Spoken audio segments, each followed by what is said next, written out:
All right, here we go. It's gonna wait for a few of you guys to hop on so we could talk about this Tank Davis fight, man, and how a lot of people down the decision. There was a couple bulls in the crowd, might have been biased, because they Mexican and they favoring the offensive fighter. Because Tank did a lot more boxing than he usually does. He usually more just kind of reads his opponent in the beginning and wins the rounds that and loses the rounds that way. I mean, excuse me, downloads, his opponent. This time it looked like he was kind of outboxing him at the same time downloading. So he won some of the earlier rounds through outboxing and still downloading.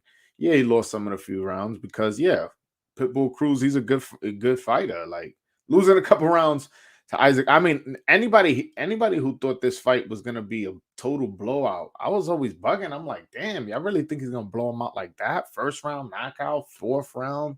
I'm like, nah. I was like, I predicted ninth. But I'm not surprised it went to decision. I've always thought as Pitbull Cruz as a decent fighter. I just don't like him because I don't like him at all because he's a dirty fighter. I mean, in his past fights, this fight he actually fought very clean. If anything, I felt like Tank held a little bit more, which I know is not being dirty, but it's against the rules. So yeah, so nah, that's the only reason why I wasn't big on Isaac Cruz, but I knew he was a great fighter. But yo, yeah, good thing, yo, mass stage. Hold on, I'm gonna put that up. Good thing you brought that up. Yo, I'm big on being clutch, man. I'm big on you being able to secure the win. That's why I'm such a Teofimo fan because a lot of people felt like, oh, if he doesn't win this 12th round, he's going to lose the fight. He took a beat in that 11th round, and then in the 12th round, he won it clearly to make sure, like, no, I won this fight. And that's exactly what Tank Davis did. Is Isaac Cruz Lomachenko? No, but Isaac Cruz was a top 10 lightweight. I remember screen sharing it.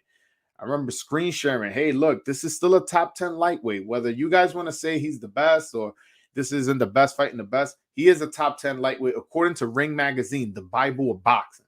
So I always go by the rankings of the Ring Magazine, and as you guys should.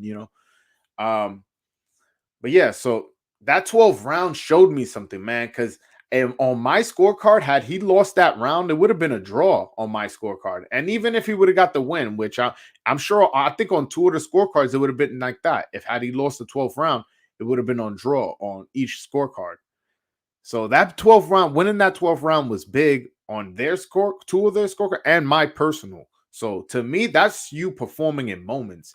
That's you know, being clutch and knowing when, like, oh no, I got to turn it up. And he did that with one hand. Yeah, I got to remember, he did that with one hand. Like, that's impressive to me. Y'all know I'm a big T.O. fan, but yo, bro, that 12th round was very impressive to me. Yeah, man. Come on. Cruz won, but he should never leave it to the judges. Well, come on, bro. Yo, you a horrible fan, bro. You really thought Cruz won? Like, come on. Don't take this win away from Tank. Come on, man. And oh yeah, you should never leave it to the judges. Like he at any moment had fucking Tank Davis hurt to the point where he could have got stopped. Come on, man. How does that make fucking sense? Oh, he should have got him out of there. You get him out of there then, if it's that fucking easy. That niggas be bugging. Yeah, nah. Yo, bro, listen, man. I am not my viewers. Whatever type bullshit you get in this chat, that shit ain't me. Just know, I speak my real shit. I speak the real. I even seen a couple of Brooklyn, one of my Brooklyn people. No, Teofimo got robbed. I'm like, nah, bro, he lost. I was there. I was at that fight, and I seen the fight on tape. He lost clearly. That's it. I'm gonna always keep it real, and that's a guy. And had Tank put in a bad performance, I would have had to keep it real and say he did bad, but nah, this was a tough fighter. And yo, that 12th round, he outboxed the shit out of him with one arm. I mean, one hand, not one arm. That's impressive. That's impressive, man. Like, I feel like a lot of people are hesitant to give Tank Davis credit. Well, one, obviously, his level of competition hasn't been up there for us to really go like super hard to support him. But I feel like a lot of people are hesitant to support him because one, they don't like the way he acts in the street. Maybe he's, drunk driving or something like that. He got into a car accident. I don't remember. Don't quote me on that details, but I know I've seen him drag his baby mom. So some people are turned off by that. And obviously, there's a lot of fucking Floyd haters. So they going, oh, that's Floyd's guy? Nah, so we hating him too because we don't want to see Floyd win. So there's a lot of that. There's a lot of that. But yo, Tank, nice, man. Tank is nice, man. When there was one round, I think it was like in the seventh, where I was like, whoa, this guy's amazing. He was fast, he was elusive, he was punching in combinations. I want to say it was the seventh. Let me see, because I scored the fight. I know some of y'all use the apps. I'm old school, bro. I write my shit down on a pen and pad, man. I'm really a nigga from the fucking like the 40s, man. I'm an old school kind of cat. That's besides the point. It was seventh round. Yeah. All right. So it must have been the seventh round because he won the next two rounds on my scorecard. So it was one round. I want to say it was in the seventh. He was just boom, boom, boom, boom. Man, his speed is so underrated. Like I almost forgot that he was that fast. I was like, whoa, it's like boom, boom, boom, boom, boom, boom. Man, he was really exciting to watch, and I like him. I'm a fan of him. I'm a fan. I like what he do. Man, like I'm still not whatever. I don't want to keep harping on it with the Teofimo thing, but man, that would have been a great fight, man. Those two guys are explosive, man. Like just me seeing, because that's why I like Teofimo because he's an offensive fighter and he also is like a thinking fighter. He gets mad and he wants to show you he's the boss now, and that's how he kind of fights. I would love to see that clash of him and Tank, but with Teo losing, like that luster of that fight kind of like it's not there anymore. But that's why a lot of these fights should happen as soon as like the fans are asking for them, because that's when you'll get the best fight. Because as soon as they're asking for them, you get it from them instead of building and building and building. Now you worrying more about the money, not about finding out who's the best right now, not fucking in a year from now. Right now, who's number one? Because until y'all fight, there's still gonna be some people on this side that go, nah, but my guy Tio would have won. Nah, but my guy Tank would have won. It's like, come on, man. Like, fight when the fans want it. Fight at the moment when they thinking that you're one and you're two. That's when you guys should fight, man. That's when you guys should fight. I know I'm going off on a rant, man, but I'm just so upset with boxing. That's one of the things I hate about boxing is like a lot of the times, like I'll be talking to people or talking to other fans, and they'll be like, "Yeah, but that fight can't happen because of the business and this and that." And I'm like, "Come on, man! Like, yo, who gives a fuck? Y'all don't fight on the same network. Figure it out, man. At some point, y'all gotta want to prove y'all the best, just as fighters." I don't know, man.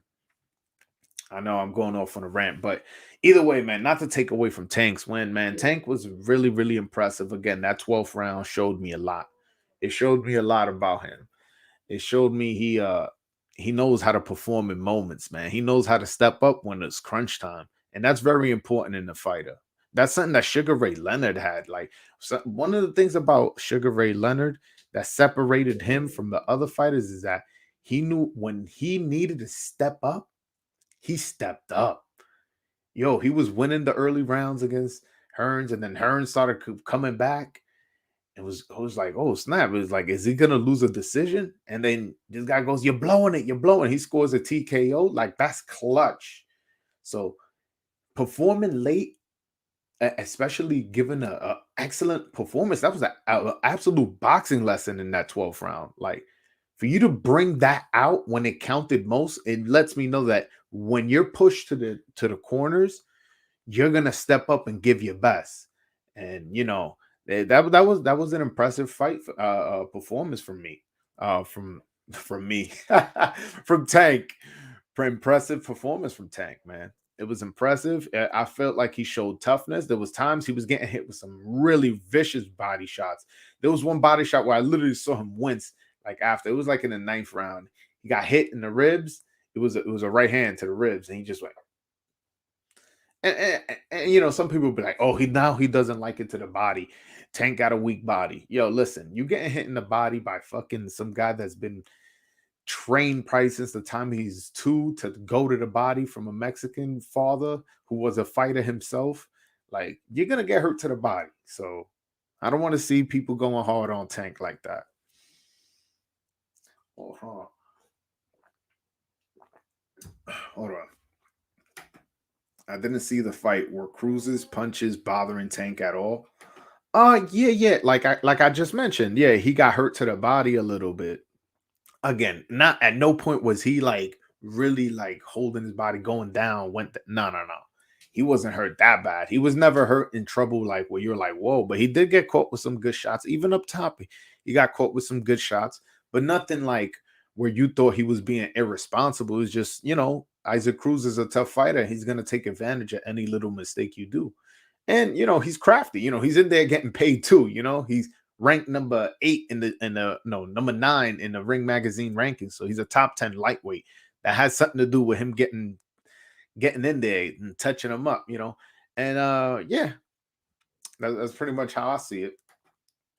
Tank looked good. Just got to give credits to Cruz for being a warrior, and he had pretty good defense for how aggressive he was being. Yeah, you're right, Randy. That's a great assessment. So yeah, he had a really high guard, and then every now and then he would dodge some punches, just moving his head and being all slick and all that. So you're right, but mostly it was that high guard, and every now and then just a lot of those uppercuts that people were like, oh, when you see it in the replay, they weren't really landing like that. He would just move his head slightly, and it would catch his neck a little bit, or catch his chest, or he would have blocked it a little bit with his glove, and then it would hit his chin. He never really got hit flush with that uppercut, which is why I predicted a 9th round knockout, specifically with the uppercut, because I was anticipating him being a little bit more reckless, being aggressive to be like, fuck it, if I'm gonna knock him out, he's gonna knock me out. I thought he was gonna come with that energy and eventually get caught with the uppercut. But he was much more defensively responsible than I thought, and probably than most of you thought he was gonna be. Most of you thought he was gonna be a little bit more careless, but no, it looks like he cleaned it up, and he even cleaned up his act in terms of not breaking the rules, because we know he's like, he throws elbows, he hits with his head. He's kind of like a really tough, like, I really don't give a fuck. But he kind of focused more on being a professional boxer, and he performed a lot better than a lot of people thought. Why is everyone saying Cruz won? Because he didn't. I don't know why. You know why? Because they fucking haters, man. There's gonna be haters. There's probably people right now. Look, I have 10 viewers right now.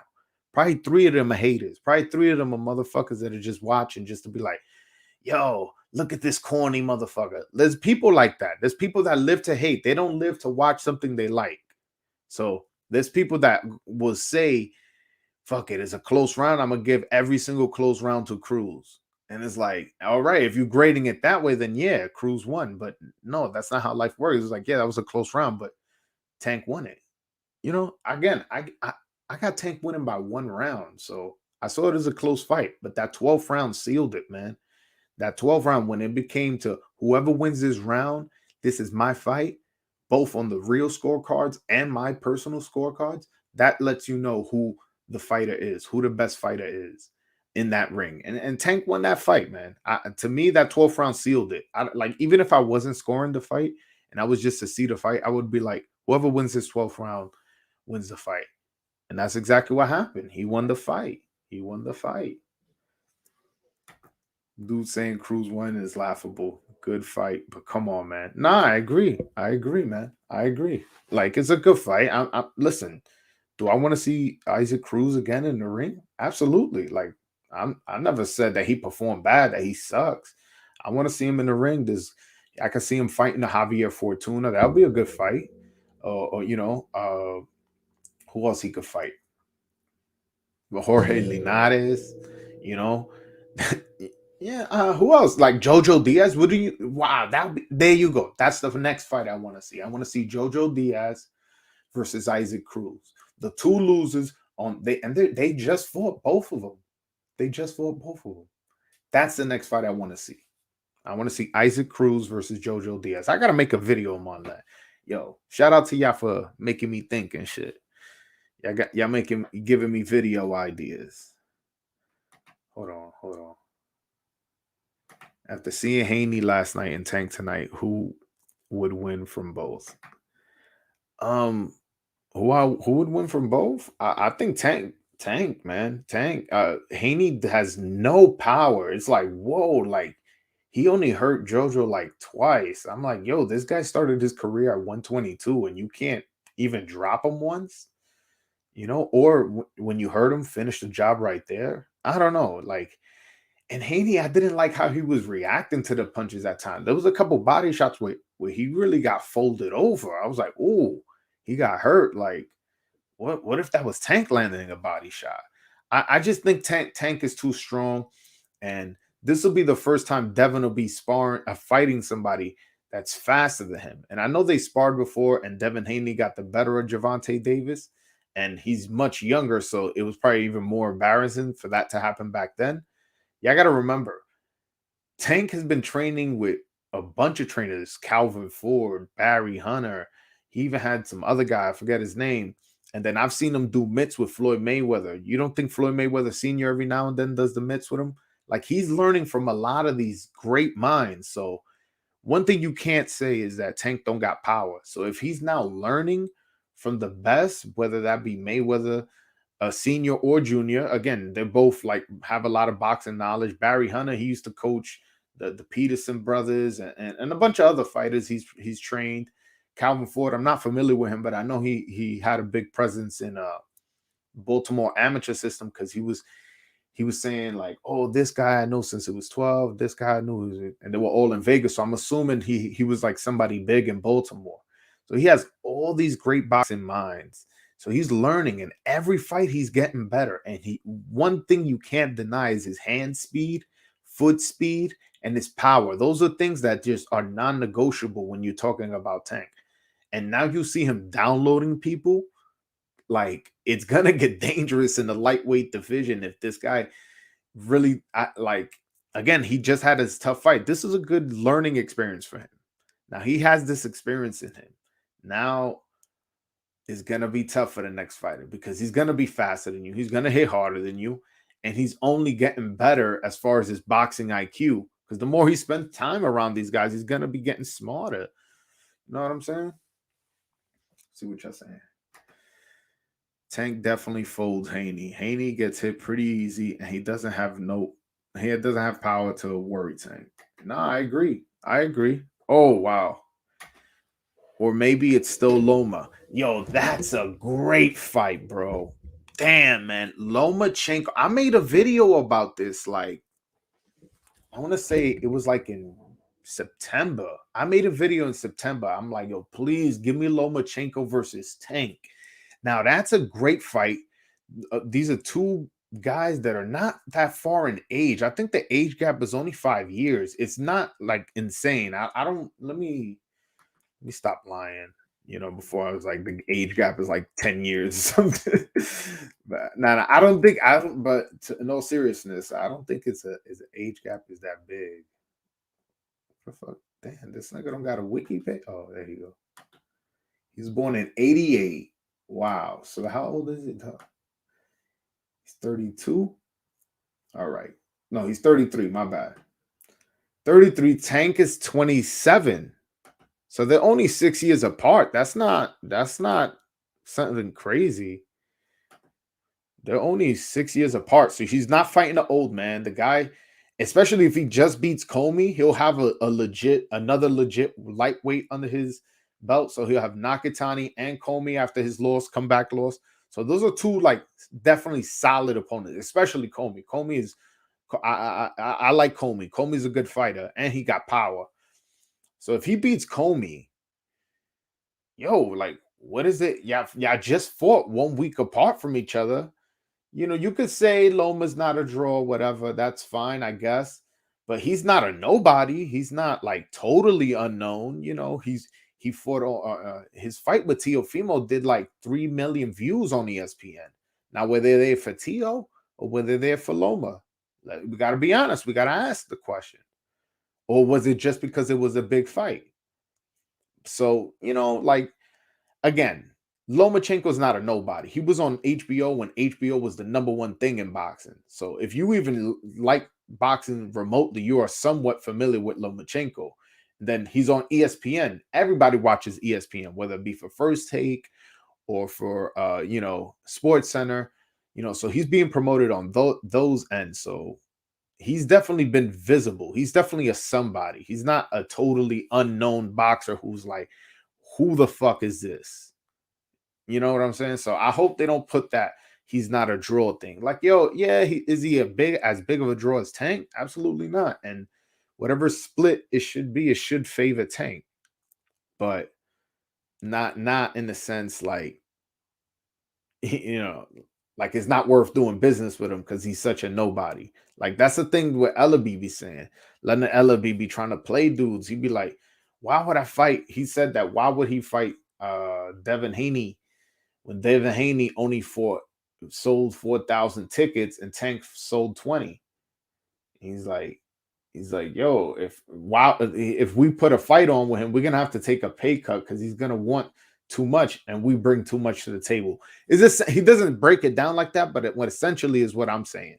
That's what he says. And I'll be like, damn, like he is a draw. Come on, bro. Like it's a big enough fight. We can make money, man. Figure it out. Figure it out. Figure it out for the fans, man. Like take us into account. We're the ones buying the pay-per-view. There's people like honest people who be like, yo, fuck it. I'm not stealing no fights. I'm not, there's people like that they have access to all this shit and they go, fuck it. I'm still buying the fight. And they're hardworking class people.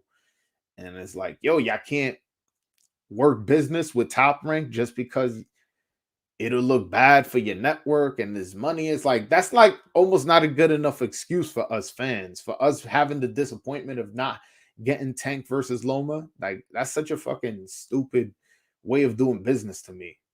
Like you got to do something for the fans. Like at the end of the day, like, are you not a fan? Like, would you not like to see that? You know what I'm saying? Like I know as a promoter, like there's sometimes another promoter put on a fight and you're like, damn, that's a good ass fight. I want to watch that shit. So, if you're a fan, I'm sure you want to see fights like the ones the fans want because you a real fan, allegedly, right? Come on. I'm about to put the link. I know some of y'all be wanting to call in. So I'm gonna put the link. I'm gonna pin it to the top. All right. Pin it to the top. Anybody want to join me, man? I know Carlos always call my boy Carlos, Oklahoma. Yeah, I gotta go to Oklahoma one day. I don't know for what, but just because you live out there, I gotta go to Oklahoma. Maybe catch a Sooners game or something.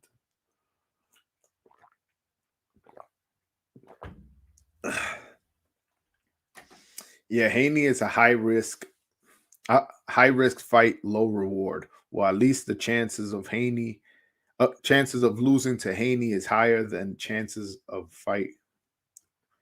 So, I mean, I don't know, man. Yo, listen, Mayweather Promotions is a good promotional company. Like, that's one thing, like, they knew how they moved Tank was perfect, involving him with, Love and Hip Hop, and he was always on like those Shade Room and stuff like that, bringing him to the Breakfast Club. He was on Vlad TV a couple times. Like they really promoted him to the black community, really like know what they're doing. So if they're doing a co-promotion with Haney, they can somehow like shine the light on Haney on such a good kid he is and the relationship he had with his dad, where they can sell it, kind of like the good boy who had his father in his life and Tank who grew up in a foster family. So you could create a kind of like crazy promotional for that. And 500,000, I think it sells more. I mean, I think like I'm bugging right now. It gets 500,000. Nah, I'm bugging. But it could sell 4 just because the Tank's such a big star. And then Haney is going to bring something to the table. It could sell 4. But I do agree. Tank is the one who makes it a pay-per-view. Like, that's not a pay-per-view, like for a fight. It's like Tank's a pay-per-view fight for everybody. Like, look, Cruz is a pay-per-view. And it's like, who's Cruz for real? Like, I he's a good fighter. But what I'm saying is, Who's he like notoriety wise? He was never in anybody's radar like that. So, and Haney, let's be fair. If that fight with Jojo Diaz was not on the zone, let's just say he was a Bob Arum fighter. You think that fight will be on regular ESPN, or do you think that will be on a pay per view? Right, it would be on regular ESPN. Yeah, but I don't know. Where does Tank go from here, though? I'm so curious because right, Teal's moving up in weight, and he's with Top Rank, so forget him. And he just lost. You don't want to fight him coming off a loss. So Lomachenko is with Top Rank. Haney is with the Zone. Cambosos, he's a free agent as far as network wise. He's signed to Lou DiBella, but I'm saying he's a free agent network wise, so he can work with you. But it looks like he's very interested in Devin Haney, and it looks like Eddie Hearn is gonna come up with the money because he just said, "Yo, we just signed a deal with Australia, a DAZN boxing deal with Australia, and for us to put that fight on our network is gonna be doing so much business for us." So meaning like he's really gonna invest because even if he loses on the fight, he'll get that Australia market for that $20 a month, how they get us here in America. So I think Cambosos ends up fighting Haney. So like, who do you fight? It's like you're gonna have to either fight another guy who we're kind of like, yeah, I guess he's good, like Jorge Linares or Javier Fortuna, or like who are you gonna fight? Because I know you want to stay doing business in your domain, but it's like, I don't know. You're gonna have to do business with somebody. And why not do it for Vasyl Lomachenko, man? Vasyl Lomachenko versus Tank Davis. That'll be a beautiful fight. You guys are only 6 years in age difference. This will be the perfect time where people won't say that Lomachenko is done because they always do that. When you knock somebody out, oh, they were old. Let's see how he looks against Comey. Let's say he turns in a good performance against Comey. Comey's a tough fighter. He puts in a tough performance, a great performance. How could you argue that Tank Davis is not fighting a prime Lomachenko? That's a great fight, man. And that's the one that makes the most sense because Haney's gonna probably fight Cambosos for undisputed. Come on, man. Tank Davis versus Ryan Garcia is the biggest money fight for lightweight. No shot it happens anytime soon, though. Yeah. And Ryan's not ready for that. Like that's just being fair. Like he's ready for it monetarily, and he can even make an argument that he should be the A side because, like, look at his followers. It's crazy. His YouTube page is crazy. The views it gets is crazy. He's a very popular kid, so he could really start bringing statistics to the table and being like, nah, like I'm the A side, but he's not ready there. Like he's only his best win is Luke Campbell. Can you get a title first? Can you become a champion first? You know what I'm saying? Like I think he should fight. Hold on 1 second. I think he should fight. Who we talking about? Ryan Garcia. I took a sip of water. I'm like, damn, who was that? I lost my train of thought. Wait, who? Oh, Ryan Garcia. Yes, I was talking about Ryan Garcia. Yeah, Ryan Garcia. Who should fight next? He should fight like a Nakatani, a Linares, or even a Jojo Diaz. Oh yeah. That's the one I said. I said no. I said Jojo Diaz, Issac Cruz. That's the fight I want. Yeah, one of those guys. Just one of those, Nakatani, Kome, even a guy's coming off a loss. Because you gotta remember, he's coming off a long layoff. So if you're giving a guy off a loss, I'm not gonna be that mad. If you give him Comey, like after losing to Lomachenko or Issac Cruz, let's say, I'm not gonna be mad at it. Well, why would I be mad at that? And plus, you can make the argument, like, let's say he knocks out Cruz in 2 rounds, which he has the power to do. He can knock anybody out in any moment. He could easily come to Tank and be like, yo, the guy you just went to decision with and gave you trouble, and you only won by winning that 12th round. I just knocked him out in 2. There you go. Issac Cruz. That'll be a good comeback fight for him. Coming off a loss, and it's a tough fight. Stop bringing Ryan Garcia up. He's busy doing TikTok dancing. This is boxing. Nah, man, you guys are being hard on him, man. You guys are being hard on Ryan, man. Yo, y'all forgetting that this kid is only 22, bro.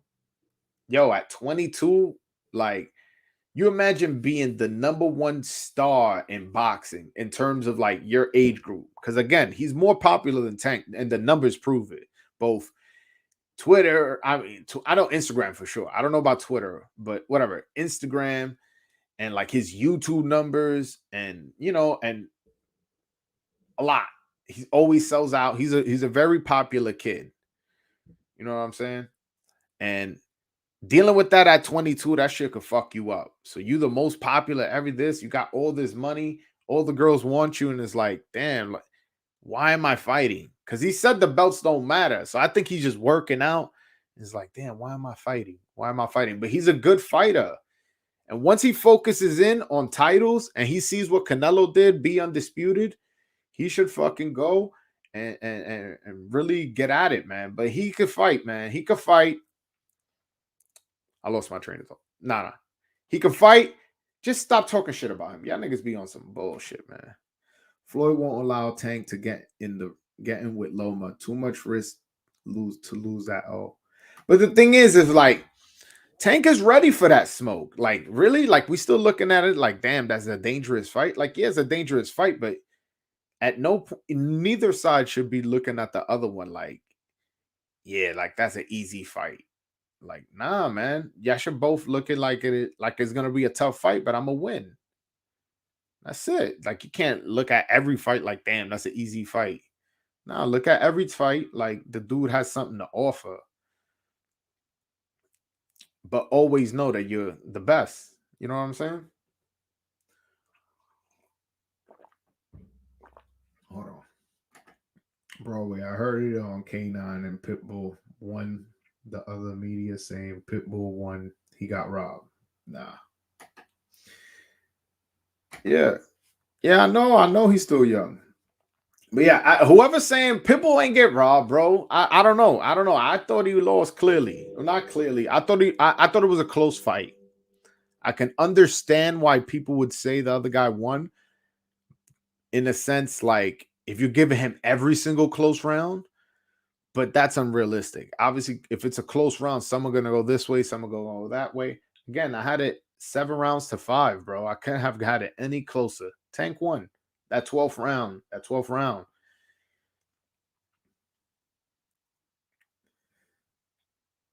Hold on. Tank ready to fight anyone, but Floyd ain't having it. You're lying, SMJ. Floyd never will put Tank. I mean, hey, listen, man. Tank has ducked Loma before, though. Let's get that straight. But again, I don't blame him. When that happened, he was young. So let me give you a little history lesson. Tank was allegedly not really working out, not taking boxing serious, and Floyd Mayweather was like, you know what? Let's just put him in with Loma. Fuck it, like kind of like let's throw him to the wolves. This motherfucker not taking the shit serious. And Tank got mad at him and like was like, yo, damn, you really want me to fight Lomachenko now? Kind of like, yo, it was a little bit of a duck moment right there. And but again, he wasn't ready mentally, and now he's fully focused in boxing. Floyd Mayweather did the right thing. He kind of just did that to show him, like, damn, you're not confident enough in yourself to beat Lomachenko. All right, let's get together. And I feel like after the Gamboa fight, where he didn't really perform well. After that fight, I feel like he really got focused on boxing. Every performance after that has been amazing. And even today, he fought a tough number 9 ranked lightweight in the Ring magazine. And yeah, he had a tough fight, but the guy's ranked number 9 for a reason. That's a top 10 lightweight. And again, I thought he won. Yeah, it was a close fight, but I thought he won. But yeah, what do y'all now that it's been a week? It's been a week. Yeah, it's been a week. We can all relax, we can all chill. What are we were all shocked about Teofimo losing. What do you guys think of Kambosos just as a fighter, man? I really like the guy, man. One, I was there at the fight, man. The guy fought a beautiful fight. He outboxed him. he banged with him. Yeah, he won some of the trades, but yeah, he lost most of them. But so what? You know, he boxed, he did his thing, he got dropped, he got up. And after all of that, he's been a gentleman to Teofimo. Teofimo's been the sore loser. I'm not liking what I'm seeing from Teofimo, man. Like, come on, man. Like, I need to be his OG. Like, I need to pull, like, yo, come over here, little man. Let me talk to you to the side. Like, that's what I need to be to T.O., just to give him advice. But after all that, he hasn't said one bad word about T.O. And then a news reporter came out and said, like, yo, they're still saying they thought they won and this and that, but why haven't you downed them? He was like, yo, like, that's not my style, man. Like, I won and I'm not gonna down him. I'm not gonna. He's already feel bad for how he performs. Kind of like real like nice about it. He could have easily been an asshole about it, and nobody would have been like, "Damn, he's ODing, he's going crazy." People would be like, "No, yeah, Tio's been acting like a fucking bitch." Like, yeah, like it's good he said that back. Nah, he was. Hey man, I'm not gonna down the kid. Whatever he's going through. I hear he's going through a divorce. I hope everything is good on his side, but I'm a good sportsman and this and that. I'm like, damn, man, I really, really like the guy. He's a really, really good guy. And again, I think he's legit. I don't think he was just a one-hit wonder. Now, do I think he beats Tio again? I don't know, but that night he performed amazing. And I think he gives a lot of these lightweights that we saying are the top lightweights, whether it be Tank or Devin or Ryan, he'll beat some of these guys. I'm not saying all of them. I'm not saying he's the number. Well, he is technically the number one guy right now because he's a champion, but he's not my personal number one lightweight. But he gives a lot of these guys trouble, and you'll be surprised by the people that he could beat. I feel like I'm predicting that Kambosos is legit. Put it like that. Kambosos beat some more. Damn, bro. You really think that? You really think that? Tank show didn't. What? I don't know what that means. All right. Kambosos wishes the best for Tank and Cruz. Yeah, nah, man. Kambosos a real gentleman, man. Kambosos not a real gentleman. Yo, by the way, man, y'all motherfuckers hasn't called in, man. Call in, man. Yo, the link is pinned to the top of the chat.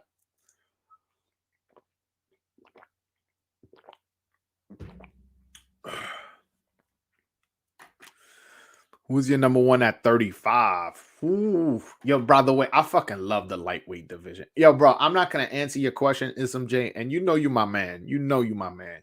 SMJ, I'm not gonna answer your question. Only to be fair to Loma. I just saw Devin Haney yesterday. I just saw Tank today.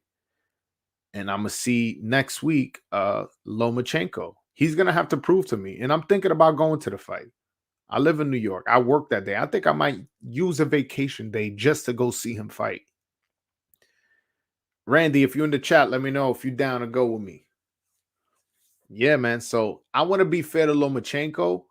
I want to see him. I'm almost 100% sure I'm gonna go see him live. I'm gonna go see him, and then he's gonna show me what he got against Comey. And if he's impressive to me, then he's number one. But if he show me some bullshit, I'm gonna have to go Tank over him. Except Kambosos the champion, so we're arguing who's ranked number one. I would say Tank. No, not. I don't know. Damn, that's a hard question. You see, damn, I kind of talked myself into telling y'all who I kind of think is the number one. Nah, let's just see after Saturday, man. After next Saturday, let me see what Loma says. Tio is no one-hit wonder, but he deserved the loss. He needs to humble up, fight everyone, and get in line for the belt again. I totally agree with you, bro. I totally agree with you. Damn. All good, though. All good. Just hit me up later. Hit me up later. Let me know what section you sitting at. I might have to pull up on you. Rolly is stupid, but he wants to beat up Tank badly. Laugh out loud. Oh, that's who he may fight next. Now that you bring that up, because I'm like, damn, there's nobody on the PBC side that people would like. There's a promotable way of putting each other to fight. But I'm thinking like Rolly, only because he's stuck in a lot of people's memory for being a weirdo showing up in LA in a fur coat in the sun with the lisp and the bad trash talking. So he's stuck in everybody's mind because of that. And he's a troll on Twitter and Instagram. I think that's who Tank fights next. But I mean, am I happy with that? Nah, like, come on, man. Tank and let's see now, Rolly's not even ranked in the top 10 in the Ring magazine. So it's like, at some point you gotta give me something, you gotta give me a tougher fighter. A tougher fighter, man. So I know I don't like that fight, but I think that's his next fight. Loma going to try to get the KO by the second round because T.O. won it against Comey. No, you're right.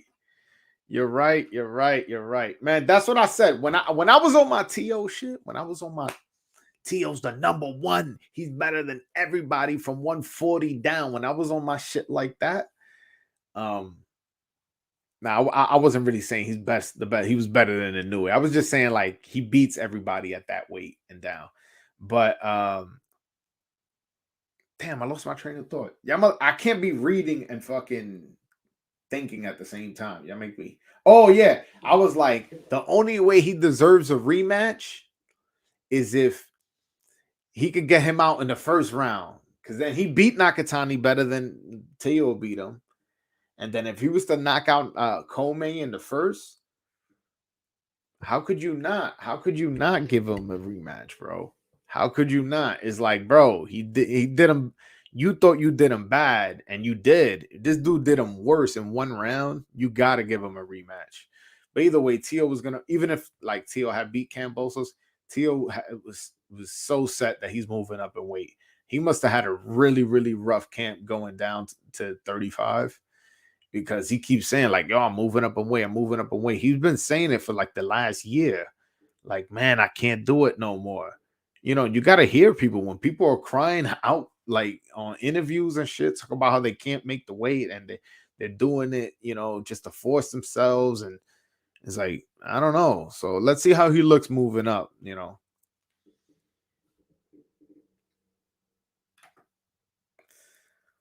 Loma needs to be careful against Comey. Yeah, no, Comey could crack. Y'all seen what he did to Marinas, my Dominican brother? Oh shit, hold on. I just said Dominican brother. I don't get to talk shit here about my Dominican boxes. I never get to do it. I'm being honest. Did you see my man Carlos Adames? Yeah, I thought Deverenchenko was gonna win. Listen to Deverenchenko is 13-3. You're like, damn, that record's listen to the 3 losses. Daniel Jacobs, Jamal Charlo, Triple G. Those are the only 3 people to beat him. And some people think that he beat Triple G, by the way. Don't forget that. Some people think that. But all right, let's leave that aside. So I was picking Sergey Deverenchenko. Deverenchenko is a strong dude. Yo, Adamas came out southpaw and was doing good. At times he was dipping and dodging, and I can see he's working with a Cuban coach, and he looked a lot more fuller and stronger because he pro debut at 147, and he just moved up pretty quick to 160, where I was like, whoa. And he looked like the bigger fighter. It looks like now this is the weight he's comfortable at. And I seen stuff that his Cuban coach is trying to get him to fight like the Cubans with the defense, and he got touched up a bit. I'm not gonna lie, but I believe this is his first fight with Ismail Salas. If he can learn how to fight this Cuban style, and we see he's a hard hitter. Like when he was hitting Deverenchenko, he was stunning him. You know what I'm saying? So if he could keep that up with that coach and learn how to, dip and dodge, kind of like those Cubans, and he's just naturally an offensive fighter. So don't worry about it. He's not going to be like one of these Cuban, boring fighters working with this guy. He's going to be, learning how to his defense, and he's just naturally going to be offensive. I like this dude a lot. I liked his performance. Not necessarily saying like, oh, he totally dominated Derevchenko. That's not what I'm saying. But what I'm saying is, I saw a lot of little things that he improved on that I used to worry about. He did fade a little bit towards the end of the fight, but then he brought it back up. Like he picked it up. He noticed he was fading. He was like, you know what? I'm gonna bite down on my chin, and work it out. And he won a few of those last rounds. But I still think that he still needs to work on it. He shouldn't have to really go into that gear on a 10-round fight. You know what I'm saying? Hold on. Loma solving calculus equations while dominating Kome. I'm dead.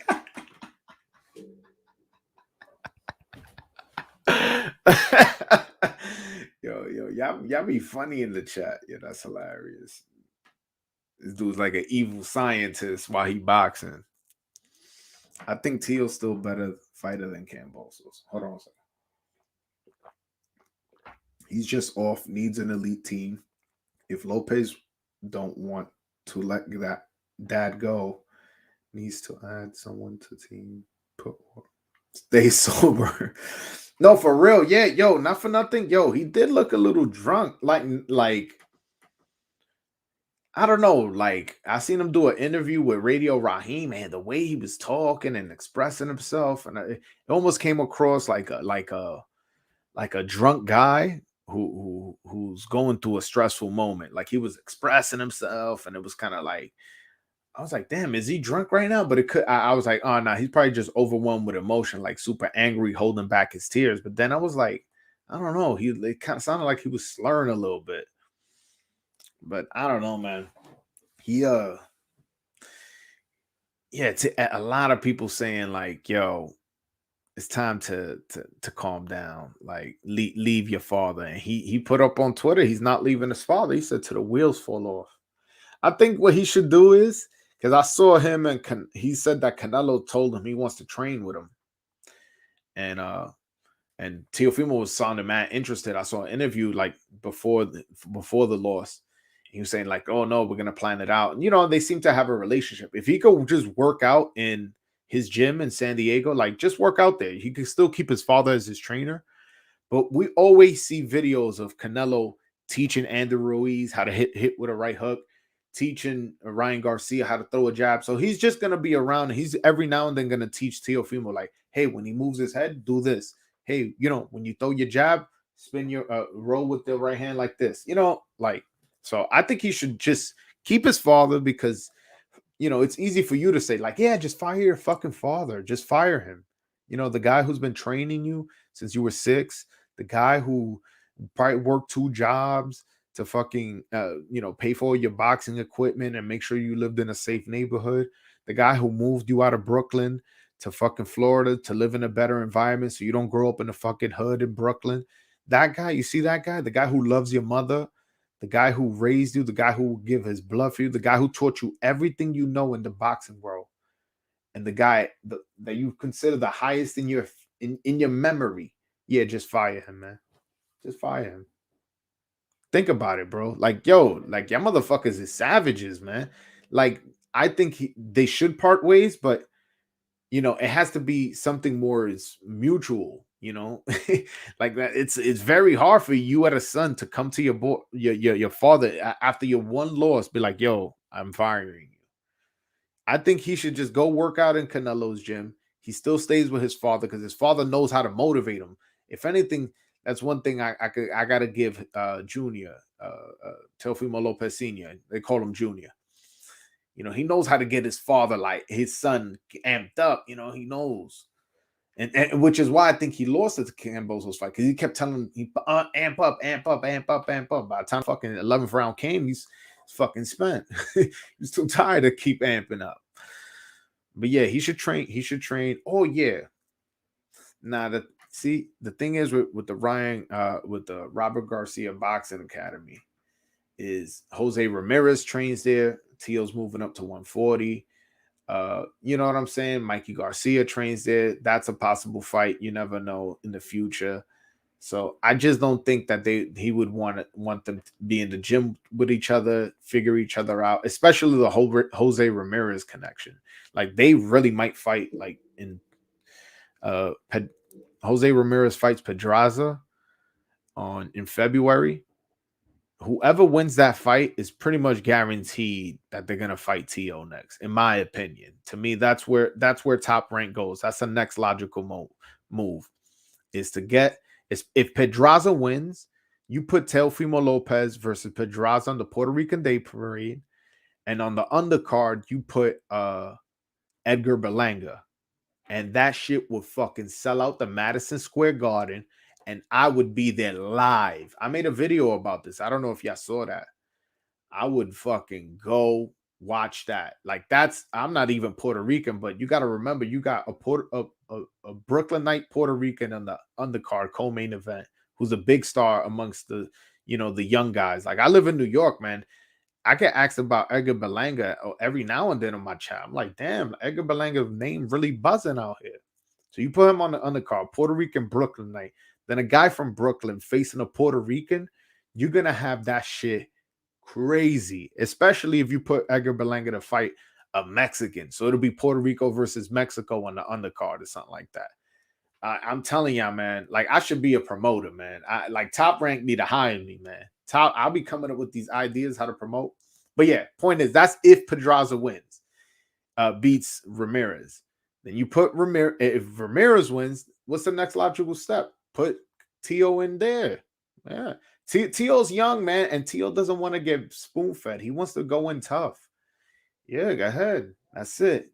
You bring him in, and then let's say he beats him. Now he has an argument to fight Josh Taylor, and we move on from there. You keep building up a fighter. Just because he fucking took a loss don't mean you can't, rebuild a fighter. Yo, guys, if you guys want to call,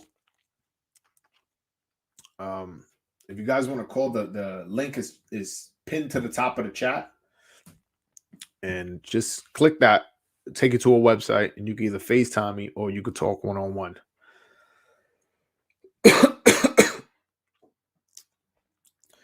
Yo, but what's up? Yo, y'all not active in the chat? Talk to me, man. Y'all got me mad thirsty, man. I need to be reading. I fucking call in, man.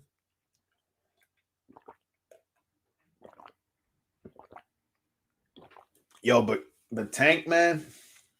Tank impressed me that 12th round, man. That's what I came off with. That 12th round was something special. He won that round clearly, boxing beautifully with one hand, man. That was impressive. Again, and on my scorecard, he needed that round. On two of the judges' scorecards, he needed that round, or it would have been a draw. So you saved yourself from getting a draw in that 12th round by winning it clearly, hands down, no argument. Mikey Garcia versus Danny Garcia be interesting. You see, the thing about that fight is Mikey Garcia probably is trying to fight at 140, and Danny Garcia has expressed wanting to move up to 154 and fight up there. So yeah, just weight wise, it doesn't make sense. I guess maybe they'll meet somewhere in the middle if the money made sense, but to me, that's not like a big fight that I would want to see. You know what I'm saying? Those are two fighters that I'm kind of like okay if they retired, especially Danny Garcia. Like Danny Garcia lost to every top welterweight. He lost to Porter, he lost to Thurman, he lost to Spence. And like if he fought Crawford, is anybody here picking Crawford? No, right? Like so he would lose to Crawford. Yeah, so he moves up to so if you guys think he can't beat the welterweights, you think he's gonna move up to 154 and beat Charlo? You know what I'm saying? Like I kind of don't want to see Danny Garcia fight. Like I'm picking you to lose against the best in every single weight, every single champion. So it's like, nah. But as far as Mikey Garcia, man, he really disappointed me, man. At one point, I when some people had Andre Ward as number one pound for pound, I had Mikey Garcia number one pound for pound. At one point, kind of like it got to a point where I just couldn't deny Andre Ward was number one pound for pound. But I was really high on Mikey Garcia, man. I thought Mikey Garcia was one of the best fighters I've ever seen, man. It's just he made some weird, not weird, but some bad decisions in terms legacy wise. Like he chose the money and kind of ruined his career. He lost motivation. Jaron Ennis needs a fight against a gatekeeper like Danny Garcia. See, that would be a good fight, but that fight won't happen because Jaron Ennis is from Philadelphia and Danny Garcia is from Philadelphia. And yeah, I'm pretty sure they have a relationship. I'm pretty sure they probably sparred each other, or he knows his father from a long time ago, or something like that, where it's like it's too personal to fight somebody. Guys got to remember, like when you're fighting somebody, that's like a real intimate moment you're having with the other person. He's literally punching your face and you knocking his head out. You trying to get the knockout. You see him wobbly, hurt. You gotta like really try to get him out of there. You know, if you guys know each other and it's like really, really personal like that, where you guys are real friends, you guys don't want to get into that mental capacity to face each other. So they're both from Philadelphia, so I don't think that fight will happen. Although, yes, you're right. That is a fight that makes sense. Danny Garcia, like that would be his good. That would be a good fight to get Jerron Boots Ennis name up. That's what you do. You go, you know what? You're not good enough to face these guys. Face my young guy and let him build off your name. Kind of that's basically the negotiation that would go. You know, not in such explicit words, but that's basically what will be broken down to him. Ennis is a big problem in the welters. Huge risk, no reward. Yeah, I agree. I agree. But that's why he was ranked number 3. Listen to this. He was ranked number 3 in the IBF. He scored a first round knockout. You have to move up after move. I mean, you don't have to, but figuratively, you have to move up after first round knockout. You can't get any more impressive than that. And then on top of that, the number 2 guy loses in Sean Porter and retires. So not only did you score a first round knockout, the guy in front of you retired. So you just move up just because of that. I don't know who the number 1 guy is, but you can easily make an argument that your first round knockout could go above him and become a mandatory to Errol Spence.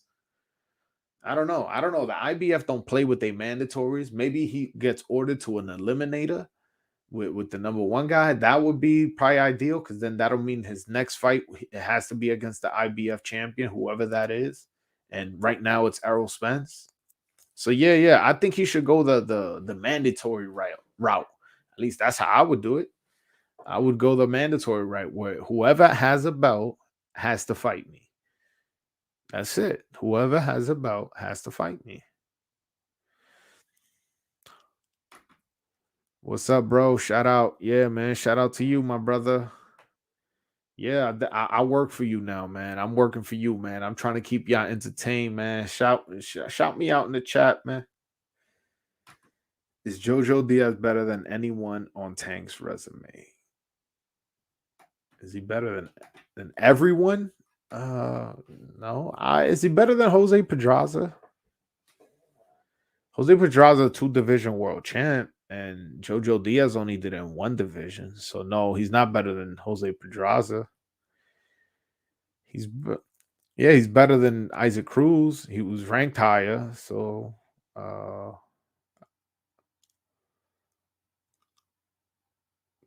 me see who else. Leo Santa Cruz? Nah, he was. The thing is with Leo Santa Cruz is that it was such a mismatch, but he was a champion at the time, right? Wasn't he the WBA champion at the weight?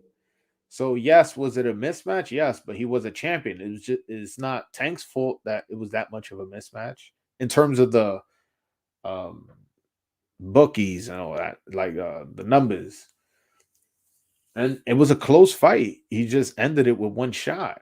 Like I thought if I'm not mistaken, I think I had it a draw or I had Tank losing at the moment. Not by a lot, but I had him losing or a draw. I don't remember. And Tank just sparked him. Like, yeah. So I don't think he's better than Leo Santa Cruz. I don't think he's better than Jojo Diaz. I'm saying Leo Santa Cruz, and I don't think he's better than Jose Pedraza. So that's 2 wins better than Jojo Diaz.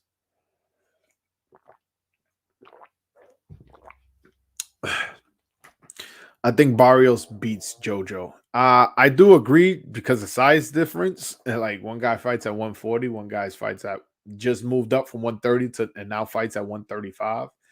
But JoJo's a more accomplished fighter than Mario Barrios, so I would have to say JoJo Diaz is better than Mario Barrios. He was an Olympian. Uh, he was champion. Mario Barrios, that WBA regular, is not a title, so he hasn't been the champion.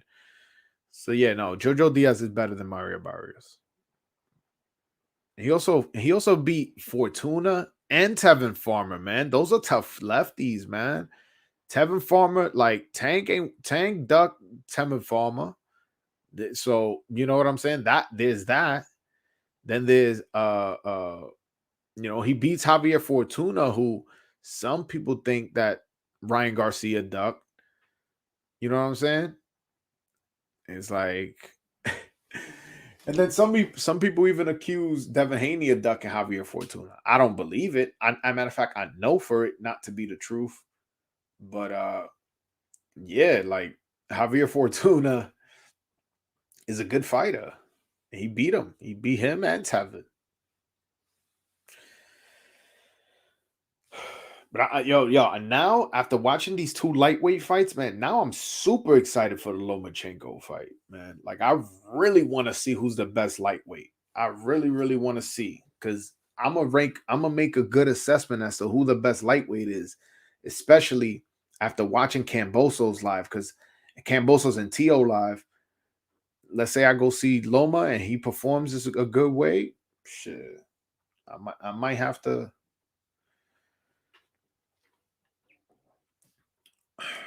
Where's Tevin Farmer? Yeah, I don't know, man. I don't know. I don't know where he is. I don't know where he is. Let me see. When was his last fight? Cause man, I really like Tevin Farmer, man. I really, really like, and I was surprised he lost to Jojo Diaz. I'm not sure if that was if that was because he underestimated him. Like, I would be very disappointed if that was the reason. Because I really, really like Tevin Farmer, especially since he's what made it so much special about him. Why I'm such a fan of him is that he started off with like a really bad record. Like he was like 9-5-1 or something like that. Like at one point, like and then he worked his way up all the way to be a champion. So I'm like, wow, that's somebody that's never gonna quit. That's somebody that appreciates hard work. Somebody who is a, you know what I'm saying? Like looked at it that way, and he lost to Jojo Diaz. I thought he could outbox Jojo Diaz, but Jojo Diaz has really, really good body shots, as you guys saw yesterday. I don't need to tell you about that fight. He has really, really good body shots, and yeah, he hasn't fought since then. He hasn't fought since 2020, January 2020. So it's going on 2 years. Damn, you got your ass whooped that bad? Yo, you going on 2 years without fighting? Whoa. Yeah, and it doesn't show him scheduled with another fight here on BoxRec. Damn. That's some crazy shit. And I like Tevin Farmer. I'm a fan. I'm a fan of Tevin Farmer. I like he was real defensive and he kind of I don't know. What made his defense so much more entertaining than somebody who just run around the ring is he would just kind of stand there in punching distance and kind of just dip your punches and move and slide and somehow stay close to you while you're still trying to hit him, but you can't hit him. It was like magic to see him. So I'm a big fan of Tevin Farmer, and I would have wished I would have seen the Tank versus Tevin Farmer fight when it happened. If if Devin beats Cambosos, do you think he goes to 140? He said making weight at 135 is hard for him. Well, if he beats Cambosos, let's say, I think he stays at 135 for a Ryan Garcia fight. And to be honest, if Ryan Garcia could let's say, make a comeback fight against a Nakatani, a Comey, a Jorge Linares, a Jojo Diaz, a Isaac Cruz, or somebody with a decent enough name, like status, not in terms of where they rank in the Ring magazine or where us fans view the level of this fighter. I think that could be 2 fights down the line. If his next fight is Cambosos, Ryan's fight is against Comey, let's say. Boom. All right. It could be the fight after that. It could be the fight after that. And then after that, whether he wins or loses, let's say he loses, he may have a rematch clause, and then maybe, he stays at 135. And if he wins, he may be like, look, I beat pretty much everybody in my division. Let me move up to 140 and chase Teofimo, who lost before I could get to him. So that's I think how it goes. Devin does not have a punch to compete at 140. Yeah, I it's funny. I didn't even think of that. But we can't eliminate the possibility of Devin don't got his man strength yet. You know what I'm saying? There's an element to that. There's an element to, like, when you're 24, 25, 26, you start feeling a little bit more like stronger just off the fact that now you're a man, you're paying bills, you're really moving in these streets. That's when the man is fully built, and that's when we're really going to see if he's a puncher or not. He's only 22. Yes, maybe he's not as naturally a knockout artist like Ryan Garcia, but also you don't know if Ryan Garcia already got his man strength and he's not going to develop anymore. Or, there's certain bodies are different. So I don't want to say he's not a puncher just yet. I mean, not that he is not a puncher. I'm saying not that he won't develop some power later up, especially if he's moving up in weight. Who knows? We don't know his body. Maybe he's been weight draining, and now the extra 5 pounds are going to give him the rehydration where he's knocking people out. I don't know. If AJ steps aside and Usyk beats Fury, he has to be number 1 pound for pound, right? Well, I mean, I don't think AJ is taking step aside money. He's pretty much made it clear. I mean, he was a bit vague. He goes, unless his life's change in money were, something like, so I'm assuming he's probably like, if y'all offer me, $50 billion, or something like that. Not maybe not. I'm ODing it. Like, if he was saying, like, if y'all gonna give me 50 million to step aside, I'll do it. But we all know he's not gonna get 50 million to step aside. But if Usyk beats Fury as the number 1 pound for pound, how could you argue not? The guy was a gold medalist, undisputed at excuse me, I was about to say 154 at cruiserweight. Went through that tournament in cruiserweight. So he did kind of what Andre Ward did in the Super Series, how he won the gold medal and then went through the Super Series and left undefeated. He did the same thing, went undisputed, which Ward didn't, moved up, picked up 3 belts, and then you're telling me he beats the biggest fucking heavyweight probably in history to become undisputed in heavyweight? Like, bro, he might be one of the greatest of all time and he does that shit. Yo, for real, if he undisputes heavyweight after this, considering his size difference to Tyson Fury, bro, he got to be one of the greats. He has to be. If he won a gold medal, undisputed, back-to-back weight divisions, especially in the heavyweight division, you got to give extra credit to that because at any moment, one punch could put you out cold. And that's for either fighter. That's the only division where every fighter can knock the other fighter out. Yeah, Tyson had more power than Evander. You're right. I agree with you. But Evander knocked Tyson out. You know what I'm saying? Shit like that happens in the in the heavyweight division. So if you telling me he moved up to the heavyweight division, beat one of the most vicious punchers in Anthony Joshua, and then outboxes one of the biggest, most athletic heavyweights there's ever been in history to become undisputed there, bro, he would be one of the greatest. He would be one of the greatest of all time. He did that. But I don't think he beats. I don't think he beats Joshua the second time, let alone beats Fury. I don't think he beat. I think Joshua. I don't know what the fuck Joshua was on that day, man. He was not aggressive at all. He just doesn't have that killer mentality, man. And he fucked up that day. Oh, by the way, I got the Muhammad Ali shirt, man. Fucking, I just went crazy. I was like, yo, I need to buy some old school because I love boxing history. A lot of time I ask y'all to talk about boxing history, but it seems like y'all not really into the boxing history like I am. So there's a website. It's called Root of the Fight or something like Roots of Fights or something like that. And they got mad gear like this, and they're not even sponsoring me or nothing. This is just me like literally showing love. I was like, damn, they got a lot of cool gear. So I just went on a crazy shopping spree. I bought like 5, 6, 7 shirts. My girl was like, damn, you buying yourself all these clothes? You could have sent me that and I could have bought it for you for Christmas ideas. I was like, yo, my bad, my bad. Yo, I bought mad gear. Hold on. Who's the greatest Puerto Rican of all time? I think it's Felix Trinidad, man. Felix Trinidad was knocking motherfuckers out, bro. It was like when Felix Trinidad hit somebody with a left hook, he was gone, bro. That dude was an amazing fighter. And then what made it even more entertaining to watch him was he had no fucking chin. He would get dropped almost in every fight. Like almost every fight, especially like in the first or second round, he would get dropped. So he was chinny, but he was always icing dudes, man. Felix Trinidad was great, man.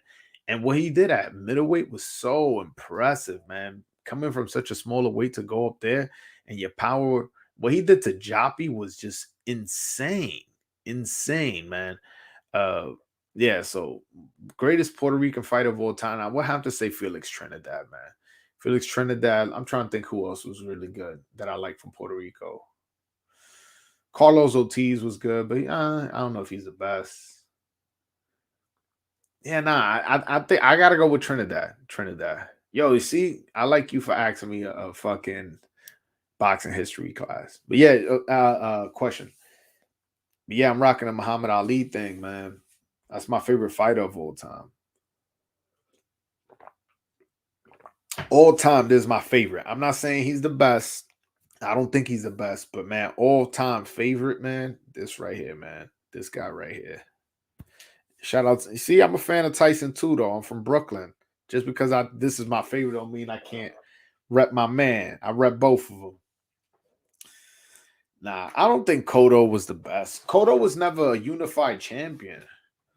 Hold on. You gonna make me look up Trinidad record. Trinidad was nice, man.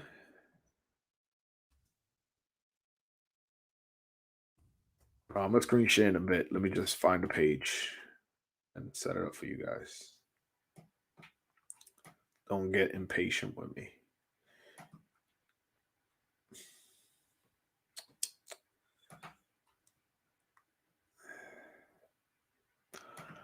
All right, one second. I'm about to screen share this real quick just to show y'all how much of a beast Felix Trinidad was, man. I gotta put some respect on my brother. All right, so boom, boom, boom. These all, the fights you get when you're coming up. Look, so he beats Maurice Blocker. This is for his first, and the guy was a champion, so it's not like he's fighting for a vacant. At 147, knocks a guy in the second round.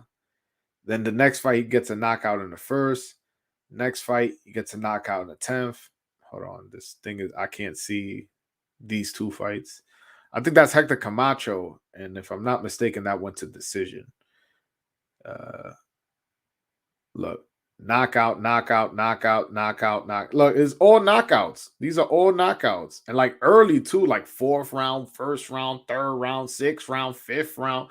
Like, and look at the dates these fights. Look, like they're all close together. He's not taking long layoffs. He's knocking people out. Look, in 1996, he fought 3 times, and then he fought again in January. So that's not that far. And then from here, he fought in November the year before. So he's picking these guys off quickly. quickly. And then look, he beat Oscar De La Hoya to unify. Some people thought De La Hoya won, but it was a close enough fight, man. People want to make a big deal. And then he beat Fernando Vargas to unify. Yo, this dude, and then he moves up to middleweight and knocks out fucking Joppy in the 5th round. Yo, bro, that dude's record is amazing, man. Yeah, come on. This dude said Kodo. You bugging, bro. You are bugging saying Kodo.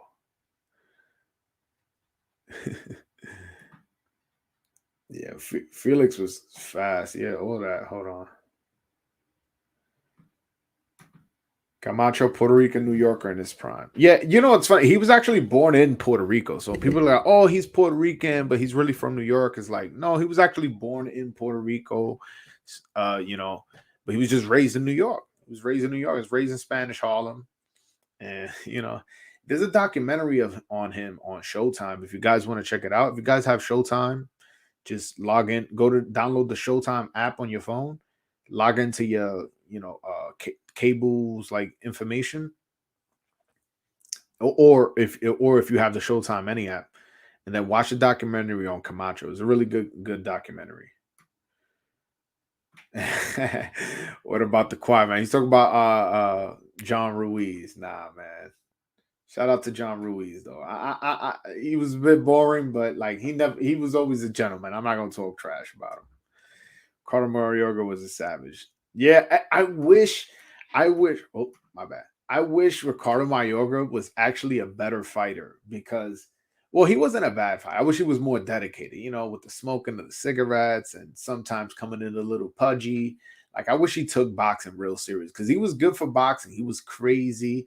He was real entertaining. He would make jokes. He would go wild. He would get into fights in the press conference. And if he was actually good, he could have been a really, really major pay-per-view star. But he just kept losing. You can't keep losing. And he was getting knocked out, too. He got knocked out by Mosley. He got knocked out by Cotto. He got knocked out by Trinidad. Like, you can't be getting knocked out and then expecting the fans still to be like, oh, yeah, this guy's good. I'm going to believe all his shit talking. But if he would have beat some of those guys, I'm not saying all of them. Let's say he would have beat Trinidad and Mosley. Yo, bro, this would have been one of the biggest stars in boxing because he knows how to promote himself. But again, he just wasn't as good enough. That's the only reason why he wasn't a huge major pay-per-view star. But he could definitely sell a fight, man. He was really, really funny. I think US fighters should start fighting overseas more. Devin going to Australia would make his name more global. Tank should fight Nakatani in Asia next. The thing is, they don't. I see what you're saying. Like you saying, like, oh, they should fight over there, take a pay cut, but get familiarized with that public, and now they know you, and you build your fan base a little bigger. But in boxing, nothing's guaranteed, and these people don't like to plan for the future, like how you're saying, like, oh, you'll get a fan base. They're like, no, what makes the most money now? Because at any moment somebody could get knocked out, and you know that'd be the end of a money train. So let's make the most money as possible every single fight while taking the least amount of risk. And going to another man's country is adding risk. And you're telling me we're going to sell less pay-per-views because that pay-per-views sell less when you fight out of the country. And you telling me that the gate is not going to be the same because nobody in Japan is going to pay, $5,000 for floor seats when they do that out here in America all the time. It's like, what? I'm doing all that just to grow some fan base, and like I'm losing a lot of money. You know what? I'm not willing to invest that type of risk, So that's how they look at it. So I don't think that's a good idea, and I don't think they're gonna be with it. This dude looking at want me to judge women, man. I'm taking, brother. I'm taking. I can't comment on these women. Yep, Nicaraguan. Like I said, great sell pay-per-view, not to box. No, but you know what's funny? He was actually a good fighter. That's a shame of it though. Like it's not like I'm saying like I wish he would have been better because not better. I wish he would have took it more serious because he was good. He was good. He reminded me a little bit of Maidana, like wild, aggressive. Like Maidana, you can't say he was a great boxer. Like you could say like, man, like he was a tough guy. Like he could have given anybody trouble because of his wild style. But he took the sport serious, especially when he went to Reza Robert Garcia, and he fought Floyd Mayweather while training with Alex Ariza. He had him in shape. He was really focused, and some people thought he beat Floyd. I mean, it was close. I got to rewatch that fight. I remember thinking at the time, like, damn, this was a close fight. Like, it could go either way. So I wasn't sure when they were announcing, but I got to rewatch that and actually score it. But yeah. My point is, Maidana had success. If Mayorga would have had the level of dedication of a Maidana, I feel like he could have been a star. I feel like he could have beat maybe a Mosley, maybe a Trinidad, or maybe just one of them, or maybe both of them, or maybe have a Rock'em Sock'em type trilogy with them, with one of these guys where you become part of their legacy. Who knows? Yeah. For real, yeah. He says Mayorga had the pub fight style, very crowd pleasing. Nah, I agree. He was very much a brawler, very much somebody who, like, yo, you guys remember the fight with Vernon Forrest? Yo, he really fucked Vernon Forrest up. Like, and again, it's because Vernon Forrest was a skilled boxer, somebody who's an Olympian. Like, oh no, he wasn't an Olympian, but oh, was he? I think he was. Yes. He was. He beat Mosley to get into Olympics. But anyways, very skilled boxer. And like Mayorga just came with that crazy, wild style and got to put it on him. And then it was just like, whoa. And got the stoppage. I was like, wow. And then beat him again. Beat him twice. Man, shout out to Mayorga, man. For the lineal. He was lineal. He was a lineal welterweight champion. That's what I'm saying. Like, put some respect on Mayorga's name, man. He was a better version of Maidana because Maidana was never lineal. Put some respect on him, man. Hold on 1 second. I'm doing something real quick. I won't lose my fucking train of thought. Every time I do something while talking, I lose my train of thought, and I'm like, damn, I must be looking crazy on this live.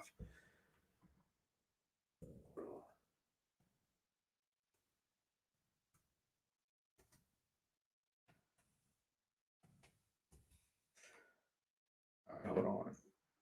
This is better.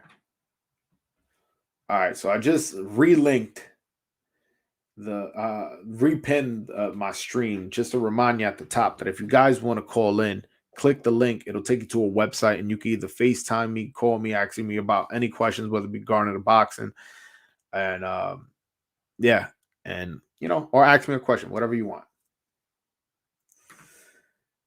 If Edwin Dinamita Valero stayed alive, maybe Mayweather and Pac would not have had their careers. Man, Pacquiao would have iced that dude. Are you fucking stupid, bro? And Mayweather would have outboxed the shit out of him. Like, Edwin Valero was not fucking with them. Yo, bro, can Mayweather and Pacquiao? Those are two of the greatest of all time. Like, there's probably like 4 people that I think beats both of them. Crazy? That dude was bugging. Yo, bro, had that dude stayed alive, one of them would have killed him. Pacquiao would have iced that dude. And I'm not saying that that's a good thing he would have killed him, but Pacquiao would have destroyed that guy. And like, again, Mayweather, he's not really somebody who's gonna put somebody in the hospital, but Pacquiao is that type of dude. And if he would have fought Edwin Valero would have got put to sleep. What is your most valuable boxing memorabilia? I don't really got boxing memorabilia. I don't got no signed gloves, nothing. I got this, man, like this right here. I was actually I was shopping, and I was trying to look for something about Muhammad Ali. Then when I got to the place, I was like, you know what? They didn't have the size of the Muhammad Ali one I wanted. I was like, you know what? Let's go with Mike Tyson, man. I was like, he's from Brooklyn. I can't go wrong with that. So I got that because this is about the size I want. I somewhat partly regret like not waiting and being more patient and finding a really good Muhammad Ali one. But again, you can't go wrong with Mike Tyson from Brooklyn. I love first round knockouts. I love excitement like that. He was one of the most explosive fighters of all time, man. He's from my hometown, so you know what I'm saying. I got a rep, but Muhammad Ali is definitely my favorite fighter of all time. But yeah, I don't really collect memorabilia. Best fight you've ever watched? I mean, like I want to say like you if you talk about like of all time, like I've watched a lot of fights, old school fights. That's why I tell you I know a lot about boxing history and all that. If you talk about like that, I want to say it was Julio Cesar Chavez versus Juan Laporte. Yeah, I want to talk about Puerto Rico versus Mexico type war. Yo, go watch that fight, bro. Your fucking stomach will be turning. How much blows they taking.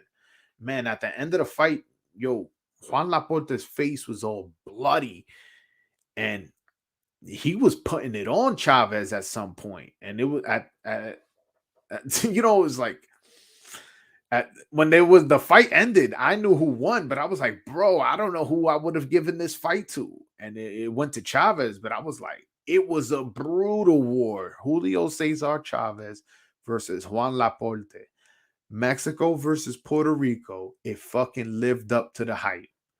Oh my God, bro. That's my favorite fight of all time that I've seen. That's the best fight I've ever seen.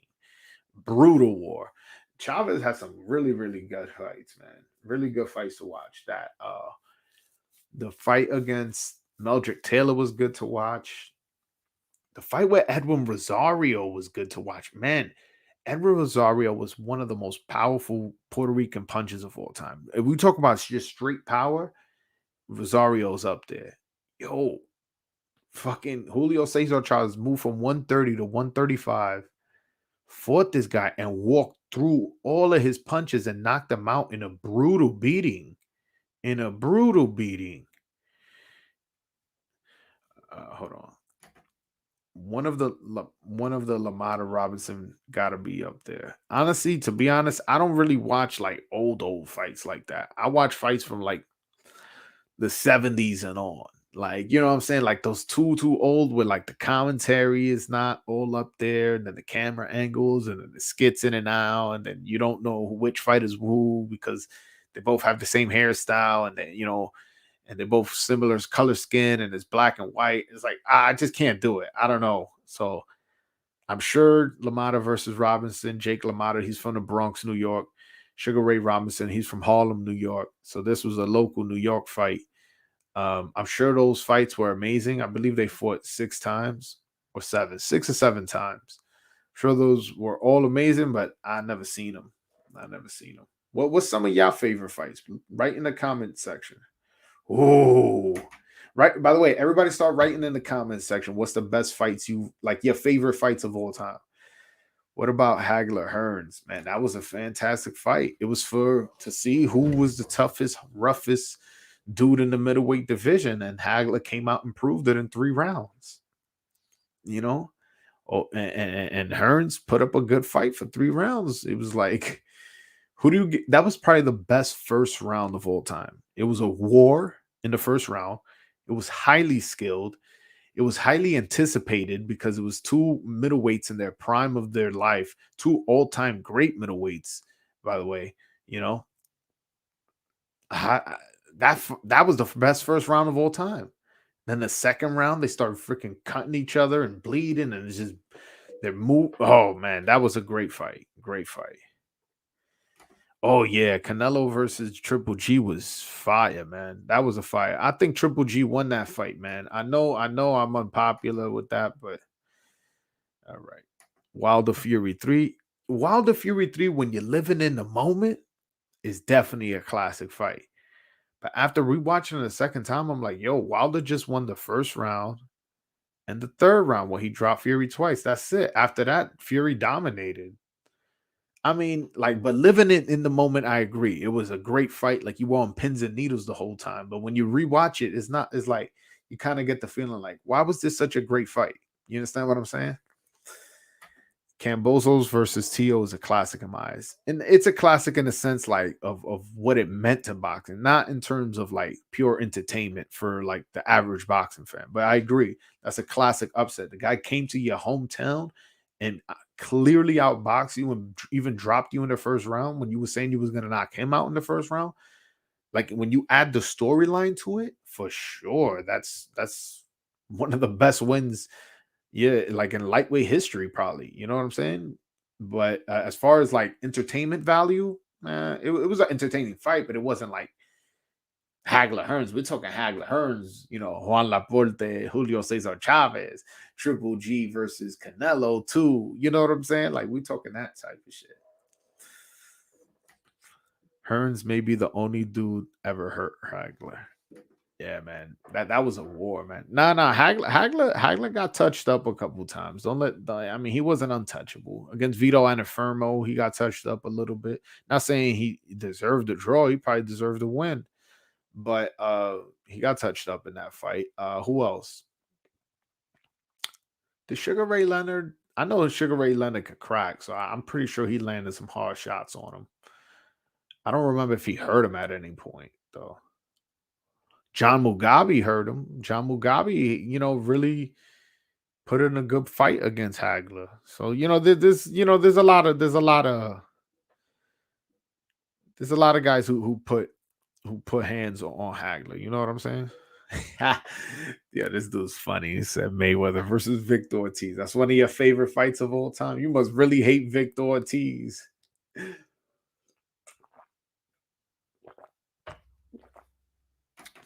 But hurt, to be honest, I don't know if he ever got hurt against. Again, I don't remember every single time Hagler got hurt, but I do know Sugar Ray Leonard has very fast hands. I do remember feeling like I thought he won. So if do remember feeling that, I'm pretty sure at some point, you know, Sugar Ray Leonard landed something that maybe hurt him a little bit. Oh fuck. I see what you're saying. Cotto versus dude with plaster. I see what you're saying. That fight was an amazing fight to watch. It's just once you know everything, I'm talking about Cotto versus Margarito 1. You know what I'm saying? That's how do I say? It's very tainted. Like, it's such an amazing fight. I remember watching that fight and thinking that's the greatest fight of all time. I remember thinking that. Like anytime you see something great, that's always the first thing that comes to your head is of all time.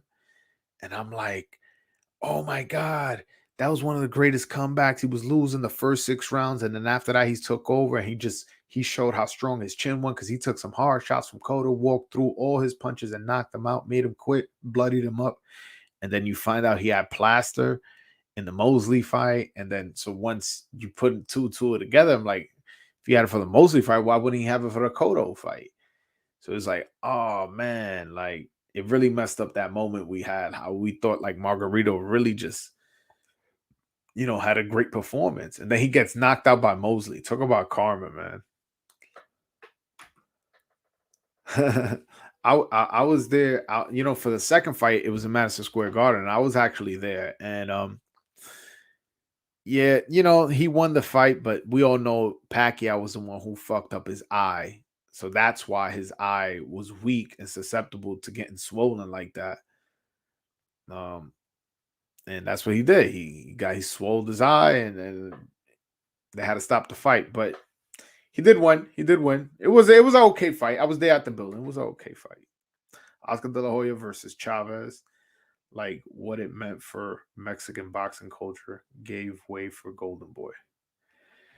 Yeah. No. I see what you're saying. You're right. You're right. It was kind of like passing of the torch. Oh, that was a fantastic fight. Oh my God. Klitschko versus Anthony Joshua, one of the greatest heavyweight fights of all time. It's definitely in the top 15, top 20 of greatest fights of all time. As far as entertainment value. And this was also, it had a storyline. It was like passing off the torch. It was a great fight. Anthony Joshua got dropped. He gets up and stops him. And it kind of looked, when Anthony Joshua got dropped, it kind of looked like he was too tired to come back and too tired to keep fighting. He bit down on that mouthpiece and got up and knocked him out. That's why I'm such an AJ fan, man. When you show me that you faced adversity and you overcome it in a fight, I give you much extra credit. That's why I gave Tio so much credit for the Loma win. That's why I'm giving now currently Tank so much credit for that 12th round performance, dominant performance. When push came to shove, he needed to win that round with a broken hand. You know what I'm saying? When you perform in moments, when AJ bit down on that mouthpiece and knocked out Klitschko after getting dropped and being tired, that showed me he was that dude. You know what I'm saying? So that was an all-time great fight, man. That was an amazing fight. What do you think of Ryan Garcia versus Pitbull Cruz? I don't mind it. I don't mind it at all. I don't. What do you think? What do you think? I don't mind it. It was in the UK too. The crowd was rocking. I felt the electricity just watching. Yo, bro, I was watching that shit on my phone, man. I was like this. I was watching that fight on my phone at work. And the fight was like at 5 p.m. here in New York. So I'm watching it. And some one of the owners that live, I'm a doorman, so like he come, I open doors. It's like these rich people, man. I just talk to them, So one of them, he likes boxing, but he only likes heavyweight boxing. So he watches all the heavyweight championship fights. So anytime Fury or Joshua fights, or Wilder at the time, he would watch them, but only the heavyweights. So he knew I was a boxing fan. So he was calling me. He kept calling me to tell me what was going on in the fight while I was watching it on my phone. He's thinking I'm not watching the fight. And I'm like, nigga, I'm watching the fight, bro. You keep calling me, bro. I want to tell him, though. I'm like, yeah, oh, yeah. Did he drop him? Yeah, yeah. All right, yeah. And he just kept calling me. Every time he's like, oh, man, Klitschko definitely lost that round. I'm like, oh, yeah, yeah, yeah. I'm like, but I couldn't tell him. Ooh, Timothy Bradley versus Ruslan Provodnikov. That was an amazing fight. That was one of the fights. I'm gonna keep that up there. That's one of the fights where I was like, I felt a little guilty for being a boxing fan. I was like, damn, yo, like Tim Bradley was really doing this for my entertainment. Like, yo, it was savagery, man. An amazing fight. An amazing fight. That was a great fight. Another fight is Sergio Martinez versus Paul Williams 1. Oh my God. I remember watching that. That was the first time I ever seen either fighter. At that point, I was just a casual. I wasn't a hardcore fan. And I remember that was the first time I've ever seen either of them fight. And I'm like, whoa. I remember thinking at the time, I gotta re-see the fight. That Sergio Martinez one. That's what I thought. I remember thinking, like, oh, Sergio Martinez one. And then I saw the fight again. And I was like, no, Paul Williams won. Then I was like, I got to see it again. I saw it again. I had Sergio Martinez win. And I was like, you know what? It was a close fight. Paul Williams won. I'm not going to like make a big deal about it. I can see how you can see different rounds like you can give to one fighter. But Sergio Martinez versus Paul Williams, I think it won fight of the year. I'm like almost certain of it. It's one of the greatest fights of all time. One of the greatest fights of all time. Also, Juan Diaz versus Juan Manuel Marquez was a good fight. No, the first one. I think that one also won fight of the year. Juan Manuel Marquez, man, that guy was he's one of the all-time great Mexicans. He's ranked in the top 5. Like, it's him. Look, right now, between 1 and 2 is Canelo and Chavez. I'm not gonna argue right now who's on top of who. Right now, those are the two top. Number 3, you can make an argument that he's way more accomplished than Salvador Sanchez. So maybe you slide him at number 3. Salvador Sanchez at number 4, right? Who would you put at number 5?